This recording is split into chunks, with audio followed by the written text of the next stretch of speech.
ओम नमः शिवाय। नमस्कार करता हूं प्रत्येक जीव, प्रत्येक शरीर के अंदर जो वह तत्व है, परम तत्व का जो प्रकाश है,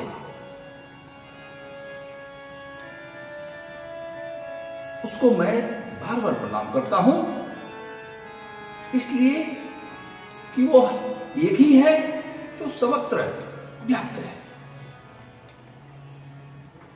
आज मैं एक बात कहना चाहता हूं, मेरी अपनी समझ है, यह जीवन जो मिलता है वो न जाने पूर्व जन्म के कितने कर्मों के हिसाब से यह जीवन का निर्धारण किया जाता है ईश्वर की ओर से कि हमें क्या करना है, हमें क्या पाना है। लेकिन स्वतंत्र कर्म भी छोड़ दिया जाता है। इसीलिए हमारी बुद्धि भी मिली है ईश्वर की ओर से, प्रज्ञा भी है, विवेक भी है। हम सोच सकते हैं, समझ सकते हैं, कर सकते हैं। आज देख रहा हूं कि संत से पूजित विभूषित लोग एक दूसरे पर प्रहार कर रहे हैं कटु वचनों से, अपनी ज्ञान की बड़ी बड़ी बातें कर रहे हैं।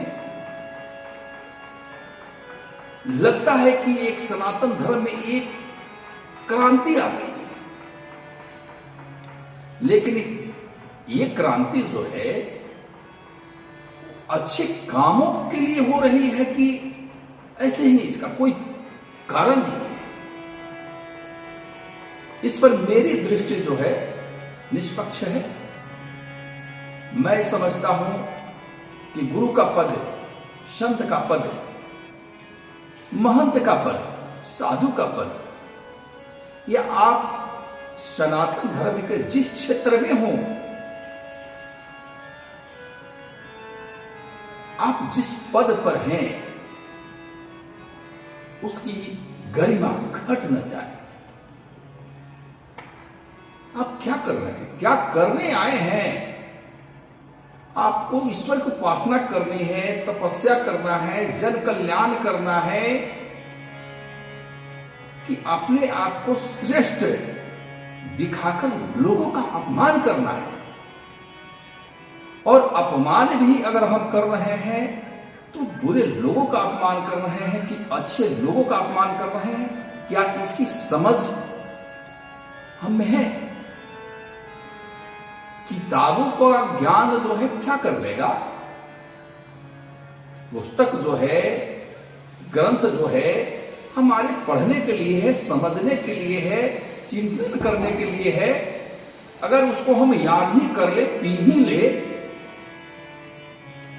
और उसके बावजूद भी अगर हमारी अपनी तप से हमारी अपनी दृष्टि न हो तो समाज में वही होगा जो सदियों से होता आया है। संत किसे कहते हैं? मैं बार बार कहता हूं कि संत किसे कहते हैं? संत नीम करोली बाबा संत हैं, मीरा रैदास संत हैं, कबीर संत हैं, ठाकुर रामकृष्ण परमहंस संत हैं, वामा के पास संत हैं, तिलंग स्वामी संत हैं, मानंदमयी संत हैं, देवराहा बाबा संत हैं। अनेक संत आए इस धरा पर। आपने सुना कि कोई संत किसी के बारे में बुरा शब्द बोला हो? संत का मतलब है कि उसको पूरे लोग भी, अगर एक सोची समझी रणनीति के कारण भी कोई बहुत बड़ा समाज अगर उस पर उंगली उठाता है या उसको अपमान करता है, उसके बारे में बुरा भला बोलता है, तो संत को कोई फर्क नहीं पड़ता है। वो तो मस्त है। वो तो संत का मतलब क्या है? जहां ईश्वर सामने खड़ा होते हैं और संत से बात करते हैं। संत को अपमान का भय होता है, समाज का भय होता है। वो तो शिव जैसा समाज को बांटता है, विष पीकर समाज का ही विष, लोगों का विष पीकर बांट दे, वही संत है। संत का मतलब क्या समझते हो? उपाधि से संत। किसी ने संत की उपाधि दे दी कि आप संत हैं, ऐसे संत हो जाएंगे। संत के लिए त्याग की जरूरत है, निष्ठा की जरूरत है, तप की जरूरत है, आचार विचार की जरूरत है। जो अंदर है सो बाहर है, जो बाहर है सो अंदर है, वही संत है। बाकी तो पखंड है। तो आप क्या कर रहे हैं? हमारे सनातन धर्म को बर्बाद करने में ऐसे ही धार्मिक लोगों का हाथ है जो अपने आप को बहुत बड़े पद पर बैठ के लड़ते हैं, झगड़ते हैं, एक दूसरे को नीचा दिखाने का काम करते हैं, जात पात का काम करते हैं। ये सनातन धर्म इससे बहुत ह्रास हो रहा है। समझिए इस बात को। प्रेम आपने सीखा नहीं, भक्ति आपने सीखी नहीं। किस बात का गर्व है? उस अक्षर ज्ञान का गर्व है। वो गर्व नहीं है, वो अहंकार है। हम कुछ हैं, हमारे पैर छूने वाले बड़े बड़े लोग हैं, ये हमारा अहंकार है। हमें क्या करना चाहिए यह समझ अगर ईश्वर ने नहीं दिया है तो सब बेकार है। इसीलिए मैं कहता हूं कि धार्मिक और आध्यात्मिक दो प्रकार के लोग होते हैं। धार्मिक लोगों को आध्यात्मिक होने में कई जन्म लग जाते हैं, लेकिन एक बार कोई आध्यात्मिक बन गया तो फिर कभी वो धार्मिक नहीं बनता, धार्मिक नहीं रहता। वह तो चला गया उस परम के रास्ते पर, मंजिल पर, डगर पर, वो लौट नहीं सकता है। तो क्या कर रहे हैं? प्रेम कीजिए। और सबके अपने अपने प्रारब्ध है, सब अपने अपने प्रारब्ध भोगते हैं, मैं भी इस बात को जानता हूं।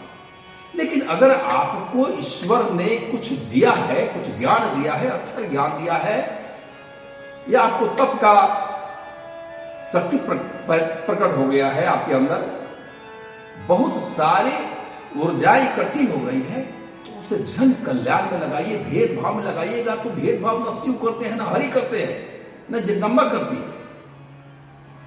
अगर आप हम करते हैं तो फिर तो हम वहीं रह गए, धार्मिक आदमी, आध्यात्मिक नहीं बने। आध्यात्मिक व्यक्ति जो होगा वही संतत्व उसी में आएगा, वही संत बनेगा। तो अभी देख रहा हूं सोशल मीडिया पर, ये उनको नीचे दिखाने के लिए, वो उनको नीचे दिखाने के लिए, वो उनको नीचे दिखाने के लिए क्या हो रहा है। और रहा समाज का पखंड, तो समाज में पखंड होते आए हैं, होते रहेंगे। और इसका दोष ये सिर्फ वो पखंड फैला रहे हैं उनका ही दोष नहीं है, आपका और हमारा भी दोष है। हमें भी समझना चाहिए कि हम जहां जा रहे हैं, जब कर रहे हैं, उससे हमें क्या मिला। हमारी 10 समस्या है, अगर किसी जगह पर जाने से मेरी 10 समस्या चुटकियों में दूर हो गई तो हमारे लिए वह कैलाश है, वृंदावन है, हमारे लिए सिद्ध स्थान है। अगर नहीं हुआ, हम बरसों अगर भटक रहे हैं तो इससे कुछ नहीं होगा। और रहा सवाल किसी स्थान पर भी अगर 100 आदमी जाते हैं तो 10 का तो ऐसे ही हो जाता है काम। अच्छा, तो 10 काम नहीं देखने हैं, क्या 100 में 90 आदमी के काम हो रहे हैं? इतनी अगर शक्ति किसी चीज पर है, किसी व्यक्ति में है, वह संत है ही, और वही जन कल्याण कर सकता है। लेकिन फिर भी अगर भूल से भी मेरा वीडियो वह लोग देख ले जो अपने आप को संत कहला रहे हैं, तो एक आग्रह है, ईश्वर ने आपको जो जगह दिया है, जो जस दिया है, जो पद दिया है, आप एकांत में सोचिए कि आप अच्छा कर रहे हैं, कोई बुरा तो नहीं हो रहा है।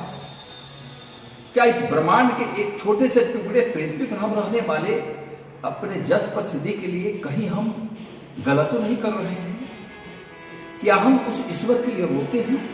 उसके लिए व्याकुलता होती है, उसके लिए वेदना होती है, तड़प होती है, बेचैनी होती है? क्या हमसे वो जो करा रहा है हम ईमानदारी से कर पा रहे हैं? कभी सोचिएगा। और जब आपको थोड़ी सी भी विवेक अगर है तो लड़िए झगड़िए मत। ये सब अच्छा बात नहीं है। संत लड़ते नहीं है, संत किसी पर आरोप प्रत्यारोप नहीं करते। जो विष पी जाए और फिर भी समाज में अमृत बांट दे वही संत है। तो सनातन धर्म का बहुत ह्रास हो गया है, मत ह्रास होने दीजिए। ये जाति पात, ये भेदभाव, ये छुआछूत, ये सब हटाइए। सबको एक प्रेम, एक सूत्र में बांध के शिव जैसा लेकर चलिए। शिव और हरि भेद नहीं करते, भेद हम और आपके मन में है। तो इतने विवाद मैं देख रहा हूं, ये अच्छी बात नहीं है। एक साथ मिलकर रहिए। और अगर इस जीवन में आप अगर मेरी बात को नहीं समझ सकते हैं तो आप मान कर चलिए, कोई जन्म लग जाएंगे, आप नहीं समझ सकते। इतने ज्ञान होने के बाद, इतने तप होने के बाद, इतने जप होने के बाद अगर आपको दृष्टि नहीं हुई, ईश्वर ने आपको दृष्टि नहीं दिया, तो सब बेकार है। ये मेरा मानना है। इसलिए आग्रह है, विनती है कि अच्छा कीजिए और समाज का भला कीजिए। नमस्कार।